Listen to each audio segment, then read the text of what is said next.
تعيش الحيوانات دائما في حالة حرب مع بعضها البعض من أجل البقاء والطعام، لأن آكلة اللحوم منها عليها أن تقتنص فريستها وتقتلها، وعلى الفريسة أن تحمي نفسها من القتل حتى لا تصبح طعاما لغيرها.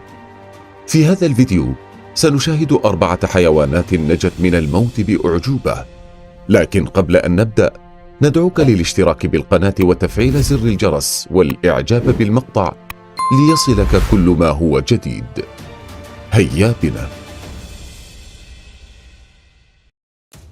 نجت غزالة كبيرة من فصيلة إمبالا من بين فكي الفهد والضبع، فبعد أن نجح الفهد في اصطيادها تدخل الضبع هو الآخر ليطرد الفهد الصياد ليحصل على الطريدة لوحده، وتظاهر الغزال بالموت حينما اقترب منه الضبع، وقبل أن يفترسه اقترب الفهد قليلا من الفريسة، وما كان من الضبع إلا أن استعد للعراك مع الفهد، وما إن ابتعد الضبع 1 أمتار حتى فر الغزال ونجا من موت محقق. تدور معارك وحشية حتى الموت بين الجواميس والأسود، ويخرج كلاهما بإصابات قاتلة. يمتلك الجاموس قوة هائلة وقرونا حادة تمكنه من الفتك بأعدائه الطبيعيين وغيرهم، فهو يدافع عن نفسه في جماعات تشرع قرونها التي تشبه الخناجر في حدتها، ويدوس فوق كل ما يعترض طريقه عندما يشعر بالخطر. لكن عندما يخرج الجاموس عن قطيعه يصبح أكثر عرضة للافتراس، فالأسود تعلم جيدا أن جاموسا واحدا يكفي لإطعام الزمرة كلها لمدة 4 أو 5 أيام.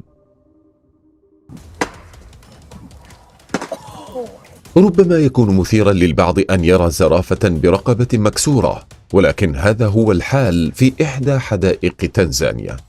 إن هذه الزرافة الذكر تعيش برقبة مكسورة منذ 5 سنوات بعد معركة شرسة مع زرافة ذكر أخرى، وتعد الزرافات من الحيوانات الراقية ذات الإحساس المتدفق، لكن ركلتها قاتلة ولا ينجو منها أحد.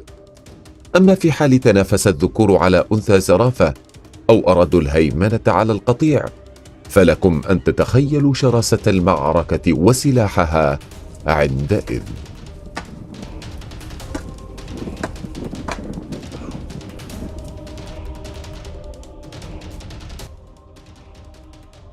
علقت هذه السلحفاة المسكينة عندما كانت صغيرة الحجم في حلقة فم عبوة حليب بلاستيكية، ولأن البلاستيك مصمم لأن يدوم للأبد أجبر جسمها على النمو حول هذه الحلقة، ما أدى إلى ظهورها بهذا الشكل الغريب. وحتى بعد أن تم تخليصها من تلك القطعة كان الضرر قد وقع بالفعل، ولم يكن هناك الكثير للقيام به، حيث إن عمودها الفقري لم ينمو بالطريقة الطبيعية اللازمة أبدا، وقد كان لهذه القطعة الصغيرة هذا التأثير الكبير عليها وعلى جسمها، بل وعلى حياتها.